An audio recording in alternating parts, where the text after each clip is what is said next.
यो चाहिँ हेर्नु हाम्रो सरकारी भवन फिदिम नगरपालिका 11 नम्बरको वडा कार्यालयको पूर्ण रूपमा क्षति गर्दैछ। अगाडिपट्टिको सिसा पछाडिपट्टिको सिसा चाहिँ झ्यालको सिसा जति चाहिँ एउटा जम्मा 3टा बाँकी छ। अरू चाहिँ 20-21 वटा सिसा चाहिँ सबै पूर्ण रूपमा क्षति गरिएको जानकारी गर्न चाहन्छु। यस्तो यहाँ सिसा छ भुइँभरि ढुङ्गाले हानेर बक्सरले हानेर बक्सरले हान्दाखेरि ब्लड लागेको रहेछ कति ठाउँ त्यहाँ ठोकेर। अनि आज 2 जना व्यक्तिहरू पनि फेला पर्नु भएको छ, उहाँहरूलाई अनुसन्धान हुँदैछ।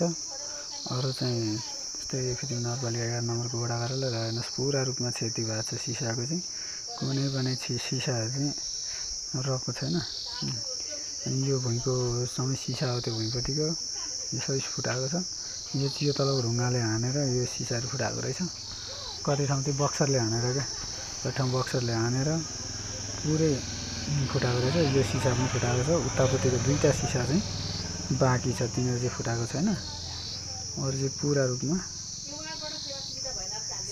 अनि वार्डबाट सेवा सुविधा पाइएन भनेको रिसले फुटाउनु भएको अरे भन्ने चाहिँ सुन्नमा आएको छ। अरू के हो उनीहरूले आफै बक्ने छन्, उहाँहरू के को कारणले फुटाएको हो भन्ने कुरा चाहिँ कन्फर्म भएको छैन।